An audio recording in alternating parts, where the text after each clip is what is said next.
Down हो जाएंगे तो भारी हो जाते हैं ना पानी से वजन बढ़ जाता है। cormorant sunning himself after a little dive.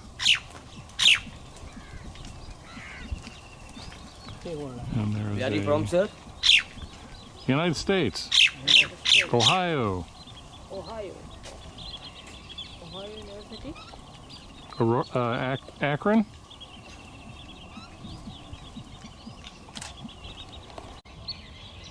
There's a bunch of little wading birds.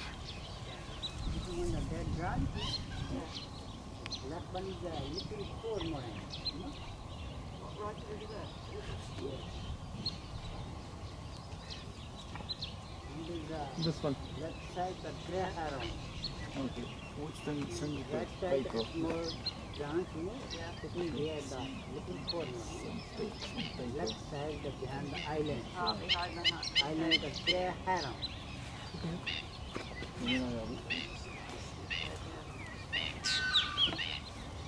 बाबा ये माउंट यार माउंट पे और माउंट को बिल्कुल बीच में बैठी है 10% तक जब ले लेगा एंगल पे देखो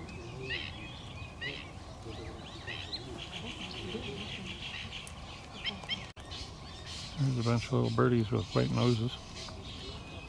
We're going to call them white nose russes, just because I just saw them. Look at those little ducks. Yeah.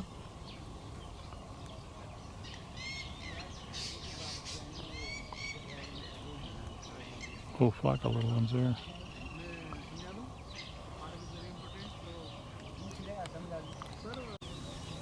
Well, this place is pretty lousy for birds. Look at this guy. Now this, I think, is an ibis. Our group has gone way ahead, and I'm just going, well, I'm here to photograph birds, so I'm going to take the, look at the size of the feet when they come up out of the grass. Oop.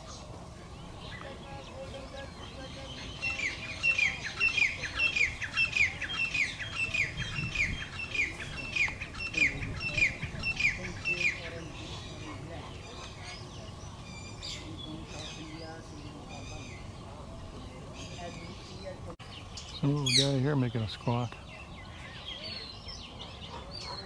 Which the light isn't good, so I can't really tell what he is.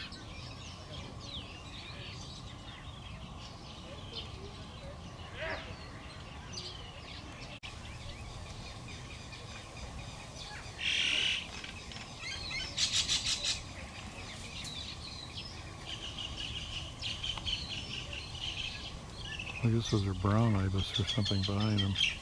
They look like an ibis, just instead of being white with a black head, which is their big ones. These are all brown.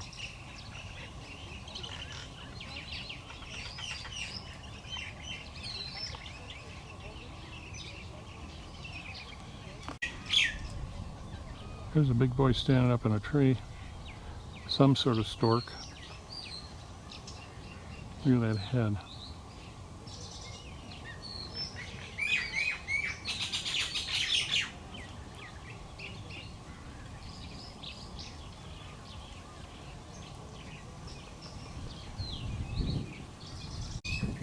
There's a much better and closer view of that black-headed ibis.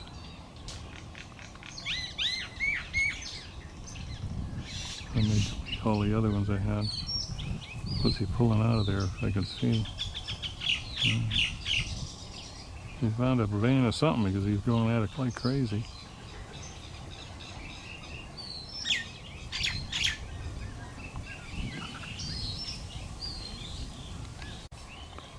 Oh, here's another.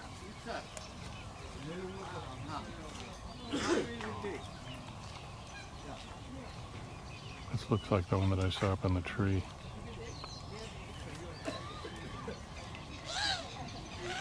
I don't know whether he's got pink on him. Certainly not a flamingo, that's for sure.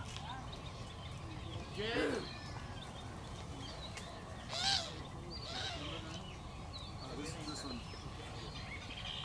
So what I need is, if you're in the shade, I want That woodpecker, which I also didn't see here. Snake bird. Yeah. You know why that's called a snake bird? Northern shoveler, male, female. Does it eat snakes? No, because it goes in the water. It has a very, very long neck, and when it's in the water, it swims. It's a bird that swims, and when it's in the water, you tend to just see its neck, and it looks like a snake in the water. So people call it a snake bird. And then it comes out of the water, and usually, what you're hoping for is it opens up its wings so that they dry. So it wants to get its wings dry, but he didn't open his wings. But that's beautiful when they That's- open their wings. This is a wedding notice, basically. Kopnar, I think he said, is the girl wedded Bigish. And then below gives you the name of the family and welcomes you. They do this as a celebration of a marriage in a home. Bollywood star. So it's very common. Well, the little group was waving to us and waving to us in this little village to come back to them. So I'll take you through a little bit of video of all the little kids here.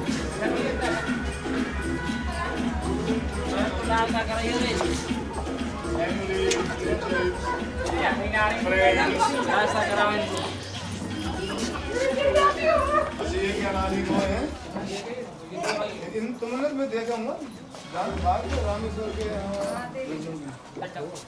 Okay, those they like to sit for a while, please, and we'll chat with the family. And brides are here. Brides are here. So this evening they will be married with beautiful boys.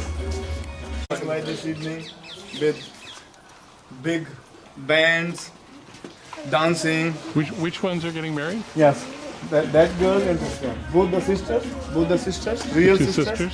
छोराओ दोनों भैया हैं क्या अलग-अलग परिवार?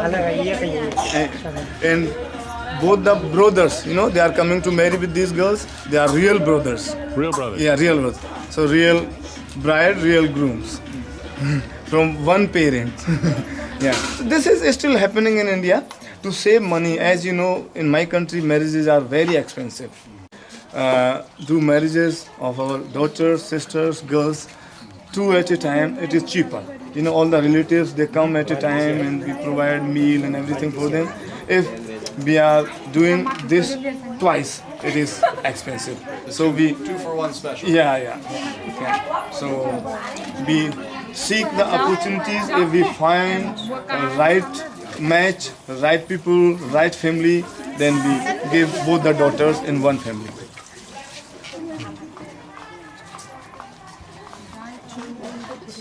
बारात कहाँ से आवेगी? बिजली घर तो बिजली घर पे? बिनान गेट। हाँ, वही तो कह बिनान गेट। बिजली घर पे कहाँ से?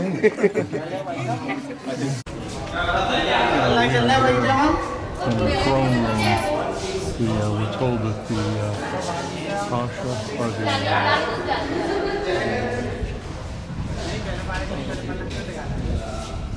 Maharaja would sit in the center up here, and this represented a lotus block, and so people thought of him as being God.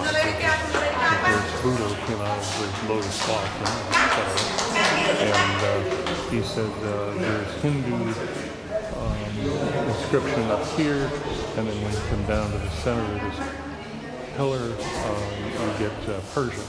And so it's kind of showing that he's on top of everybody. And he said up on the top would be where the throne would be for the Maharaja, and his 9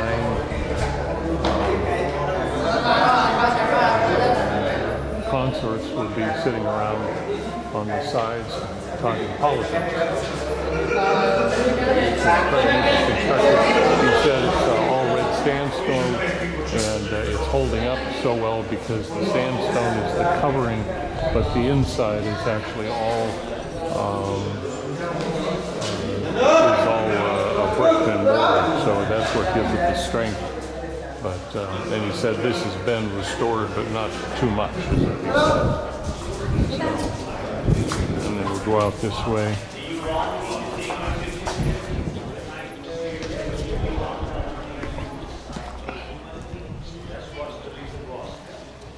Otherwise, for a 5 feet 2 inches height, you do not have such big steps. Now, After photographing that beautiful structure here, this section, what we are seated up here, all of this section is the Royal Treasury block, ladies and gentlemen, where there were gold, silver, copper coins. They were minted and they were stored. Jewels of the empresses were also stored in these rooms. This was the block where they had. This is the silver treasury tools all here, around. where they Take care minted of the entire block up here. coins. And stored outside them. this area, there is a beautiful seat. I would be able to draw your attention to the seat, if you would kindly follow me. I want to point you out this beautiful seat up here.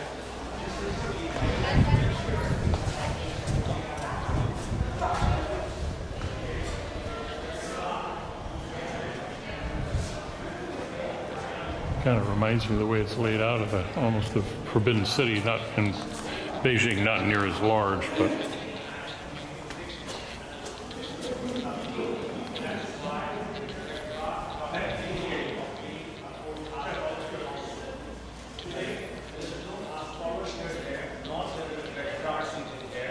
We are here to observe the beautiful design on the seat.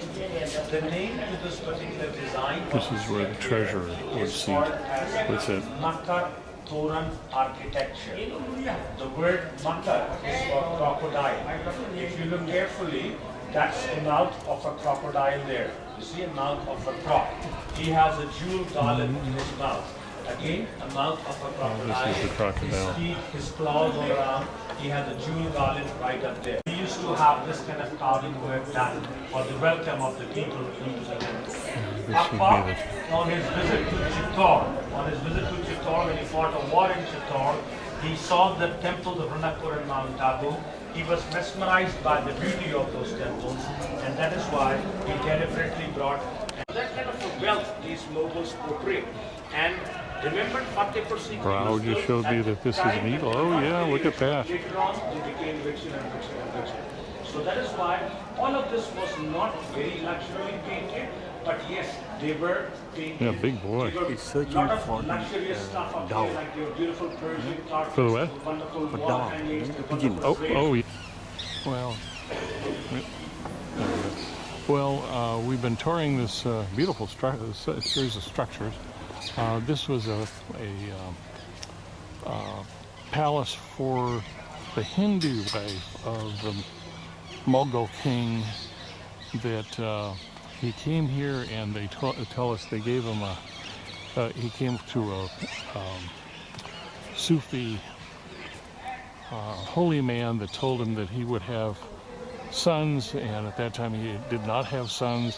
When his Hindu wife became pregnant, he brought her here and built this palace for her so that she would give birth and have the best possible time for the pregnancy because of the Sufi holy man.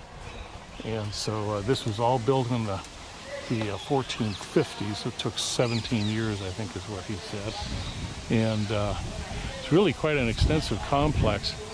But this area was all the women's area and the harem area. And I'll just take and walk you up and around and back down. I asked if all of this would be as existing stone or would it have been painted, and he said some areas were all painted. He said that, if I remember right, this is the gold room where, let's see, am I getting my, I can't remember for sure. I think he said this was the gold room where the queen would come to have dinner, and that would have been all overlaid with painted in gold and covered with precious jewels. When they talk about doing painting with precious jewels, they actually would take emeralds and rubies and sapphires and crush them, and the crushing would give them the powder to make the paint that eventually would cover the structures. And he said some were evidence to have been painted and some were not. And I think he said this was the king's building when he was in town. And he said when the king came back, if he'd been fighting a war, if he was successful in the war, he would come in walking forward, and if he had lost his battle, he would come in walking backward into the building. And so we'll just take and kind of quickly walk you through the area.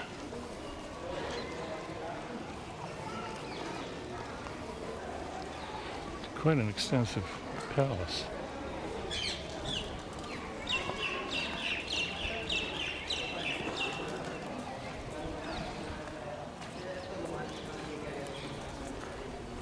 Beautiful girl with a sari here.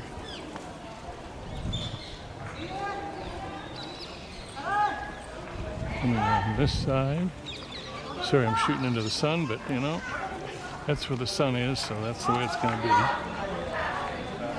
Take you up toward this building.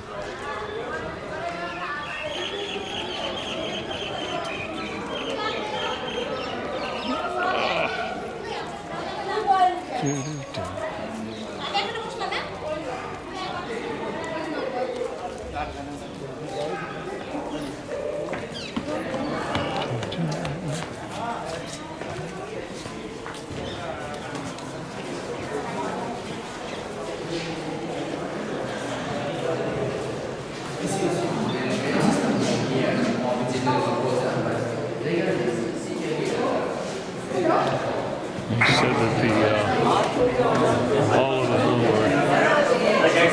White Hat Brigade has arrived. They said that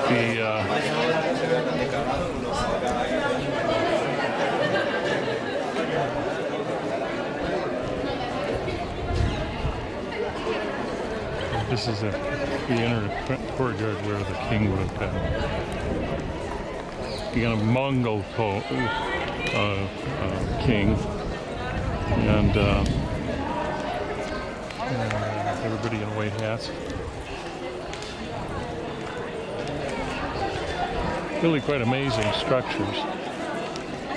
But anyway, that'll give you a basic taste for this place.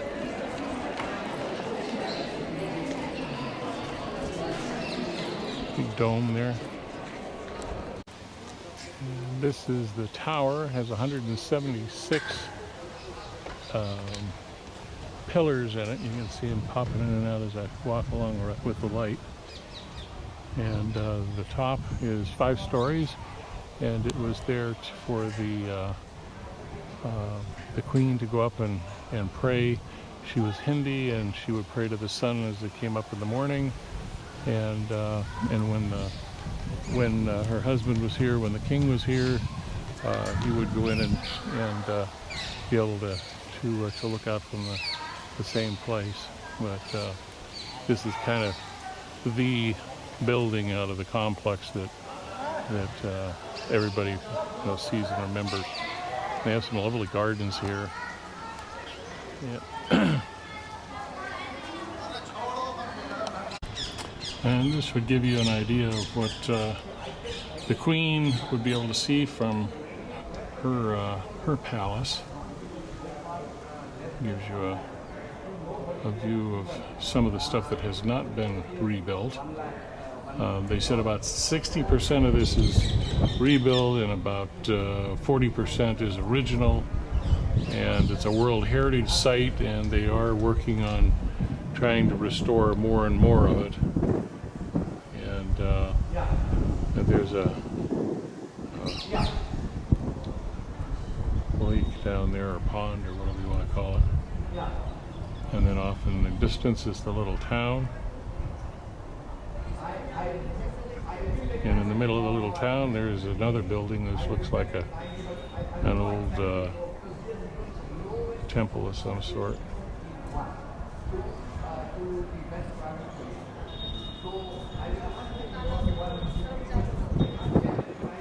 And we were about 40 miles from Agra and the nearest river, and he told that to bring water here was all brought here on carts and in buckets. And so in order to get water, they had to bring all this water, all this distance in order to to be able to maintain the city, and that seems like a hell of a lot of work.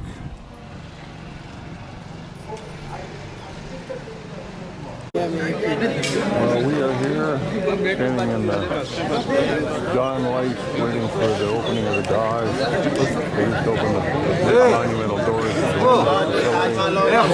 Me and about 25,000 of my closest friends are all waiting to get here. So, here we go. Where it starts? Yeah. Sometimes it starts, sometimes This it is does not. the It's main closing gate and off. into the Taj We just Mahal. wait. The whole team is If you not look here. over the whole little team is white- not here. 1, 2, 3, 4, Just 6, above the 7, wall 8, there 9, is 10, the 11, one of the 12. minarets. Let me. He said that 70% of it has been cleaned. The other 30% they'll put up scaffolds and start cleaning very soon. We need 2 more. Yeah, I want to go. And here is the walk toward into the main gate. I'm going to walk you straight in through the arch there. You can start seeing some of the Taj, the white.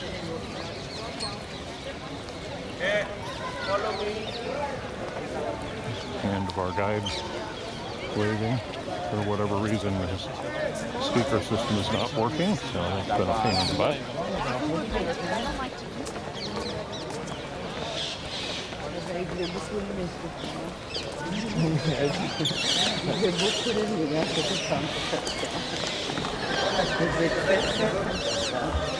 This is a beautiful view. Well, that was certainly fun. I got sidetracked by the video footage.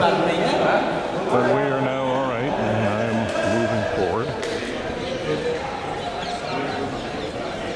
This will give you, oh man, that's beautiful.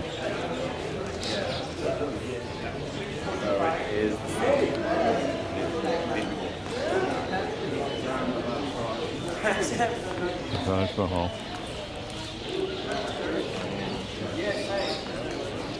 And now this is a couple hours later, and Okay, last still photograph. absolutely amazing of how the light changes by the hour on this. And I found out that you're only allowed to go to where these people are all lined up with a video camera. They close you off at that point. And, the thing is pretty amazing, and you can't unfortunately see it here too well, but there are several buildings here on the site on either side that are just stunning, but because you've got the Taj in the middle, nobody even notices these other false mosques, they call them. So this is the Taj Mahal, and now it's about 8:30 and we're heading breakfast. We've come over to an inlay shop today. These are the guys that are related to the people that did the inlay on the Taj Mahal. And see how they hand turn the wheel with the stick. And then it brings use an abrasive wheel. Just cleaning the wheel down.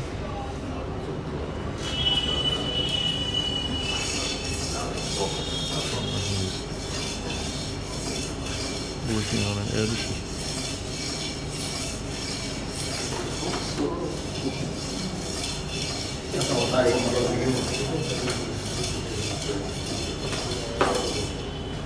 And he just keeps working his way along, making the shape he needs.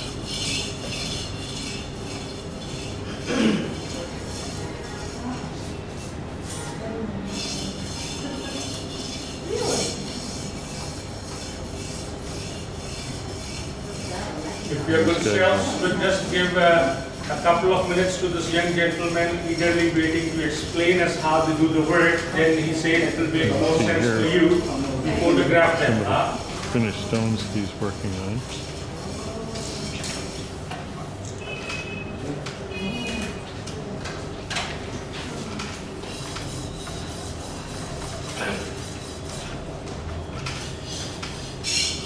So, ladies and gentlemen, if you could self to be comfortable for just for a few minutes, and this gentleman, Sharma, he will explain. This little piece is made of 26 different pieces. Ooh, well, I think I'll be leaving now. You're a model. No, you can't take it back. You're a model. No. It's a beautiful hand model. She's a hand model. Oh, I wish. And there's this, all of its different little pieces that will eventually go into those to make the flowers of the pattern.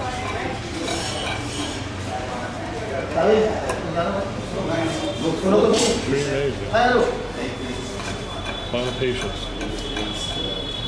So we're here to re-enter in the afternoon. Get a little different light on the Taj.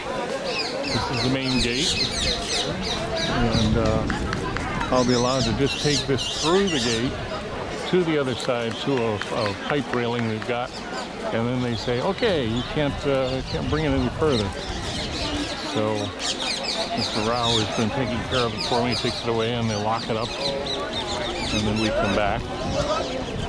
And really quite an amazing building. It has the same scriptures around the doors. Really, if you look at it, it's very, very similar to the Taj itself. The flower motifs around the tops of the arch up there, and then the statements from the Quran, which I have no idea what they are, but so, and then we're walking through, and about halfway I get stopped by the police saying we've got to pay for the camera. Although Mr. Rao, I think, is ahead of me, so he may be trying to head that off so I don't have to stop.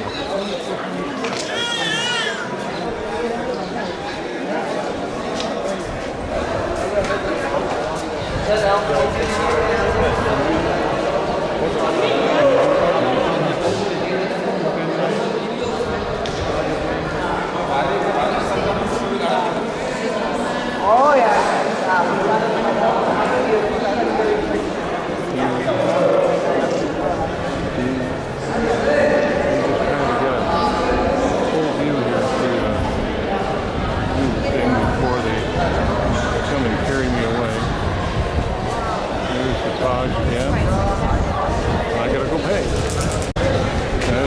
To when we were here earlier, you'll see that now there are 900 million people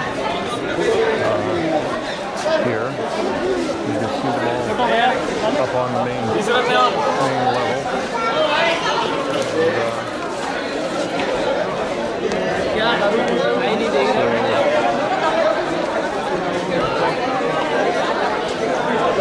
Gotta watch my step. I already did. Just here, I know. I'm aware. Yelled at the police.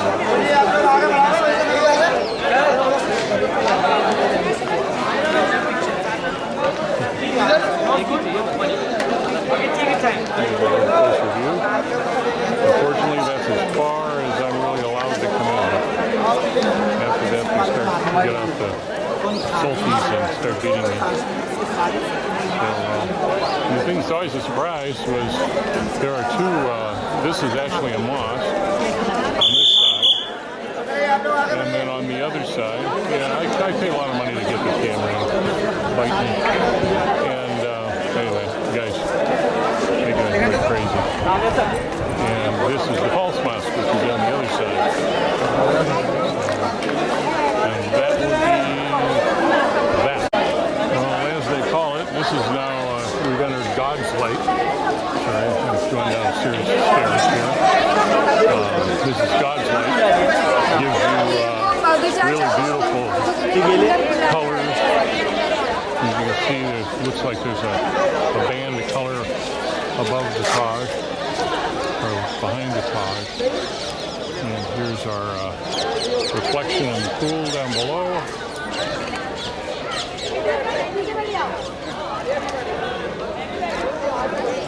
And herding everybody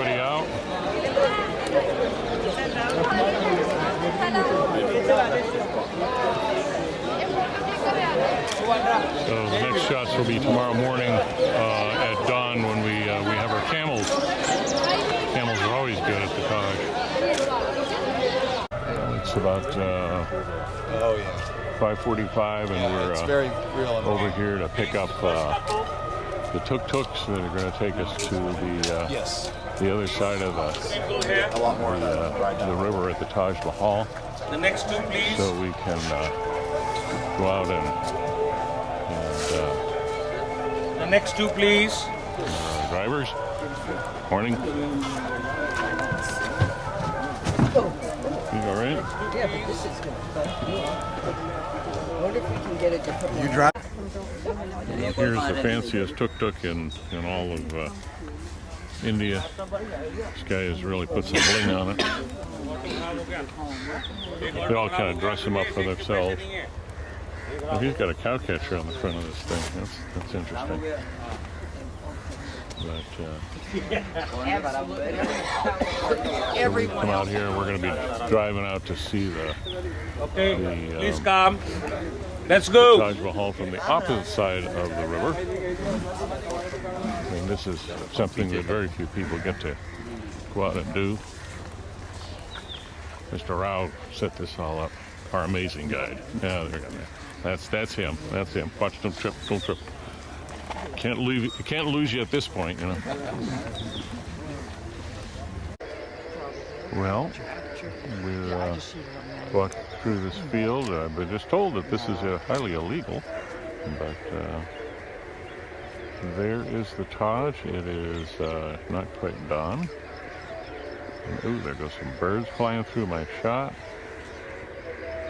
National Geographic collects them, puts them in cages, and releases them when you're taking photographs.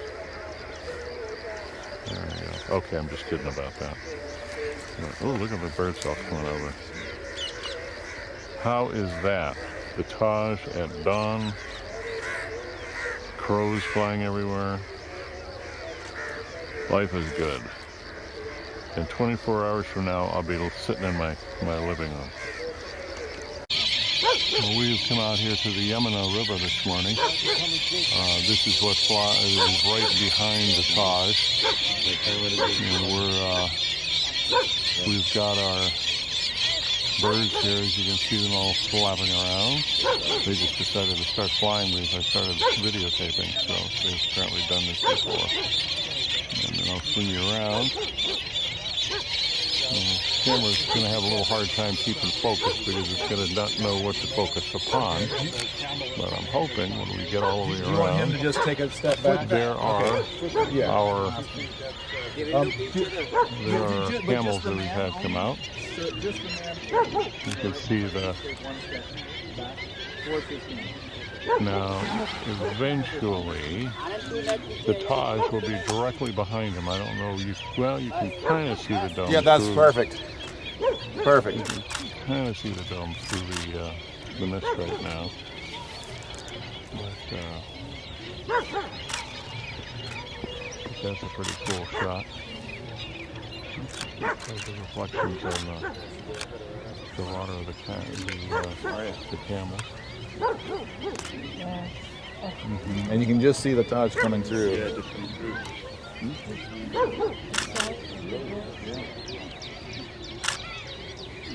Wow, this is just a great situation right now.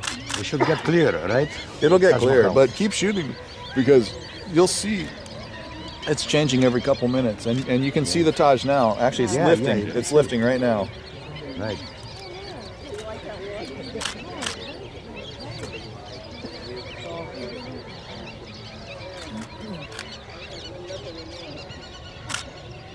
I think these guys are the ones that like, why are we out here? Here again from the riverbank. Well, I'm actually standing in a little sandbar. Water level is very low. Here comes the sun. I've been assured that there are no crocodiles in this water, so I see these little things sticking up, and I thought, are those the eyes of a crocodile staring at me? But the guide said, absolutely not. No crocodiles. If there are any, he said they'll just be a foot or two long, so I said, how perfect. The water only gets to about, I guess, about a foot and a half deep. kind of cool to watch the, I don't know if you can catch it on there, the sweeping of the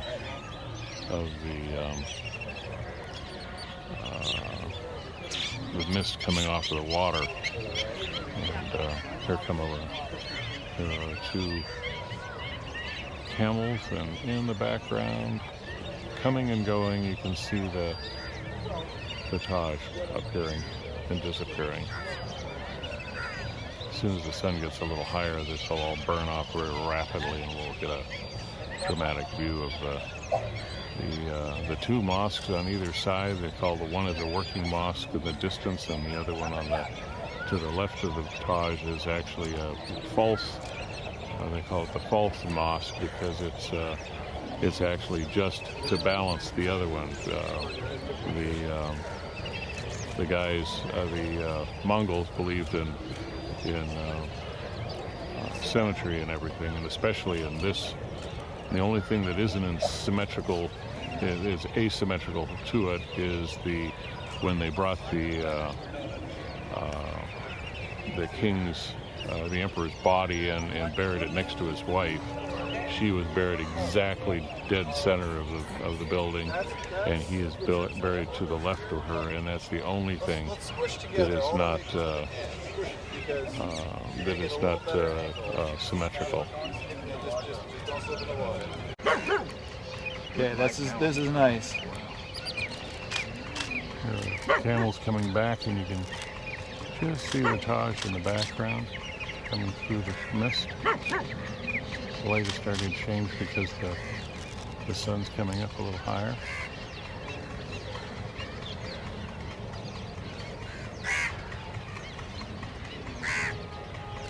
Good. Nice light on them, nice light on the camels.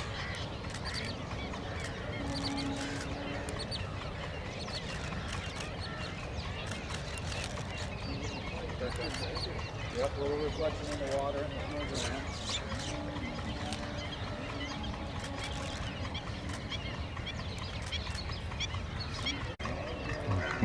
Here's kind of the money shot.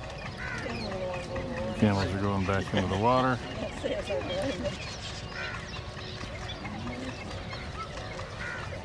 Always see where we go. Yeah, really nice. Last time you didn't. Last time, no, we didn't see it like this. This is a much nicer situation. So remember, your feet are your friends. If you're not getting the Taj where you want it, just move yourself, and you can get the Taj lined up just where you want it. And you can clearly see the Taj in the middle. To the left is the false mosque, and to the right in the distance is the actual mosque. That's right. That's right.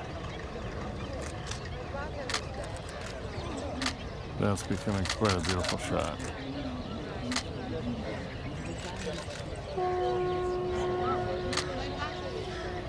Bird flies through with nice little movement. December.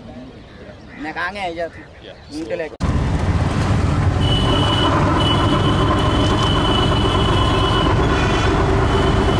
here we are kind of going through some of the really tough sections of Agra. These are not tourist areas. They're being stared at as we go because this is not where tourists would normally be, but it does show you, kind of the people.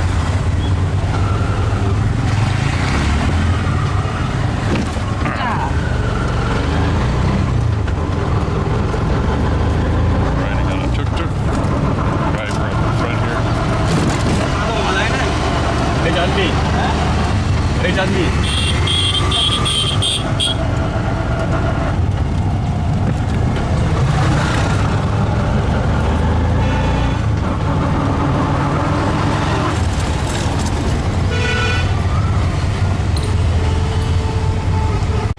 School bus has just arrived, picking up the kids.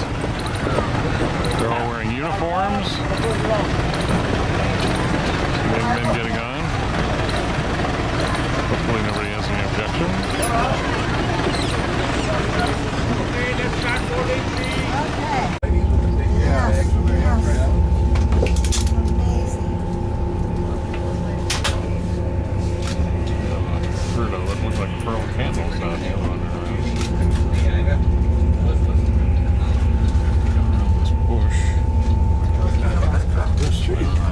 right in the way. Yeah. It's okay. And then the camels. Little baby camel. I think that's the first time I've seen a baby camel.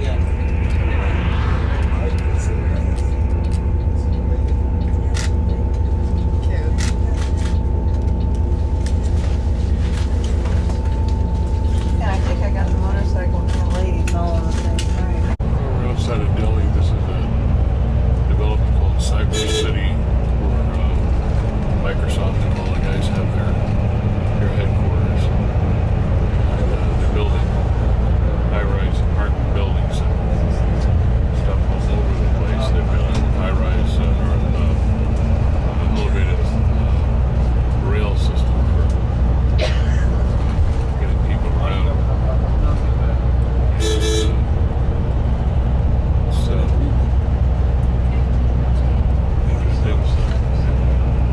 interesting architecture, lots of apartment buildings. Just a little better view. Unfortunately, a lot of trees in the water that you can't really see. Just the trees. Oh, look at that black building. The architecture of this one here with the multifaceted face.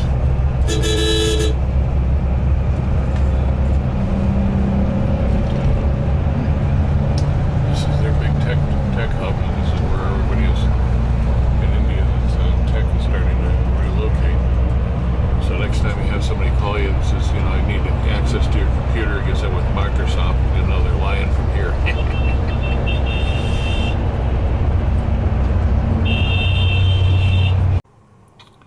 Well, here's the view that I didn't get the first time we stayed in this hotel. This is Delhi again.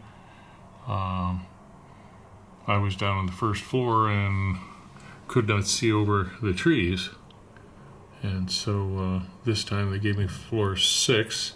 Got the room for about 90 minutes, and then I will be heading off on an adventure with a private guide for our private driver that Mr. Rao, set up for me.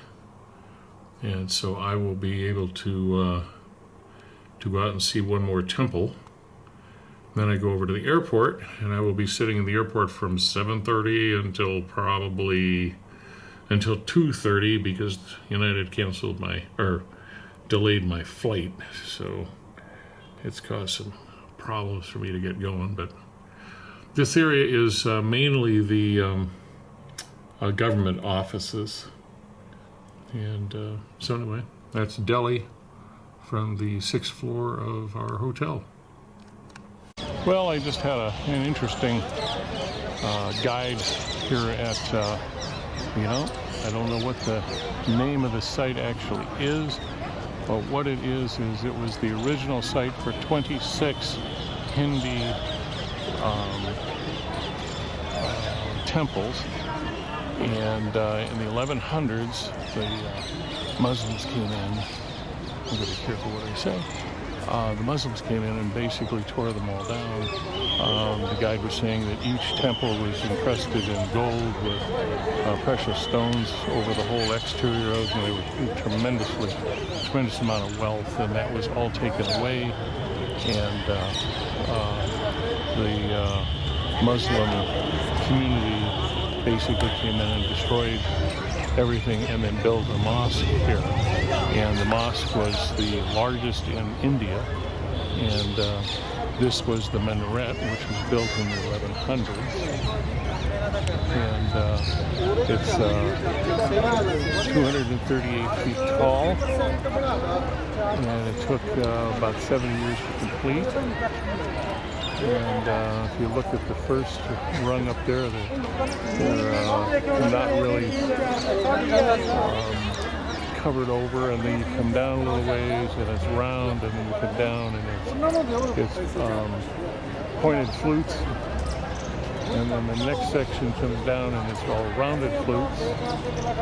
And then the last one is pointed and rounded flutes. Back and forth, one and one. And really quite a tower. The guide said that unfortunately I think it was 1991, Indira Gandhi closed it permanently after they had 200 school children as well as tourists doing the walk up around the inside of the structure to go to the top, and panic broke out, and the children and everybody started running, and they fell, and they said that 47 kids were killed, 47 people were killed, and another 70 or 80 were badly wounded in that. This, he said, was the first of the largest Muslim university. This was, what did he say? It was basically torn down, I think he said, by the British because of something that the Muslim majority had done to, I'm losing all of it. It was way too much information, I guess is what I would say. But I'll take it, walk you over to this set of columns. He said this is an open mosque, and if you look, he said, if you look at the columns, you'll see that even though it was a mosque, that there are a lot of Hindi inscribing on them, because they just took the Hindi temple columns down and used them to build the exterior walls of the mosque. So, and the mosque was open air and was about 10 times the size of what's left here now. These were a set of the great arches that led into the main mosque. I'll just swing you around. And here's another set of the arches here. And then up down further you can see another set. And there's the base of the tower. And this is just a whole bunch of columns. Cool. Looking at all the different kinds styles of stone cutting that they use, different styles of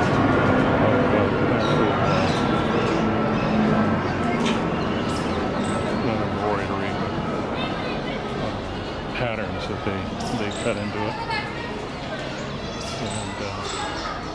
And this went on for, I think he said, 1,200 feet of this concourse with these, and most of it is gone now.